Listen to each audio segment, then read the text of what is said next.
I've only ever cried to 3 albums in my entire life. On one end of the spectrum was Daniel Johnston's 1990 and its heartbreaking lyrical content. On the other end of the spectrum was North's Graven, which made me cry due to how beautiful the depressive blackened tones sounded as the songs droned on. So in between the spectrum lies an album with beautiful sounding instrumentation and great lyrics. Except it's not this blackened doom instrumentation, but rather...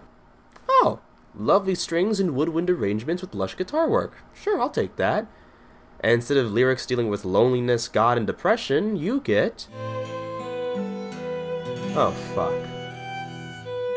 As I descended with the dog's blood rising, so then I ascended to the thunder perfect mind.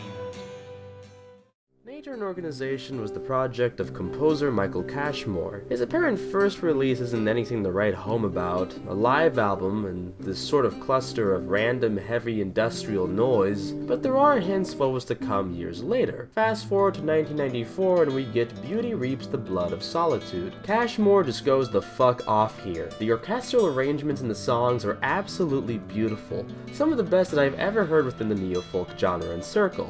Even the interludes sound amazing, ranging from strings-only play to martial industrial-esque darkwave. Though the instrumentation is amazing and stunningly beautiful, what people usually pinpoint is the cast of characters that Cashmore got to help with him. Synth-pop darling turned reoccurring guest vocalist and underrated goth crush Rose McDowell, your favorite gay uncle that you're afraid to ask if he's a Nazi or not anytime there's a family reunion, Douglas Pierce, Sunshines and Smiles, Stephen Stapleton, and David Tibet. Lots and lots of David Tibet. I wouldn't be surprised if people mistook it as a current 93 album due to how much of Tibet's poetry is littered throughout the album. The best way to describe David Tibet is that he sounds like a concussed and coked out court jester who's obsessed with the end of the world and occultism and Crowley and Gnosticism, and he's fucking cool as shit. Everyone brings their A game here. Rose McDowell's vocals just feel so sugary and sweet, especially in the second track, which is a cover of Willow's song from the classic horror movie The Wicker Man.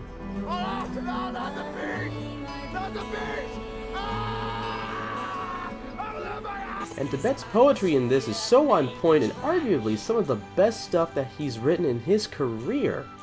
And as you light incense stick, I pray that your fingers may burn.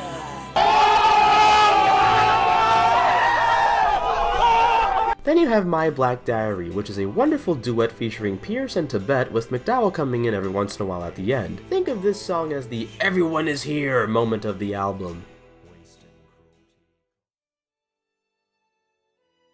There's a reason why this album of all albums isn't getting a 10-second meme shitpost review, because although I do admire the albums that I talk about, this means so much more to me on an emotional aspect. From Tibet's writings and delivery to Cashmore's beautiful instrumentals, this album is disgustingly beautiful. It makes me get emotional anytime I listen to it. I implore anyone to stop what they're doing and listen to this album. It blew my mind, it made me teary, and I hope that everyone gains some sort of strong emotional reaction while listening to this. See you next time. Contemporary Western music is that it offers nothing except shallow pleasure, petty enjoyment, and the promise of dancing the night away and drinking, fucking, picking people up, all completely pointless things to do.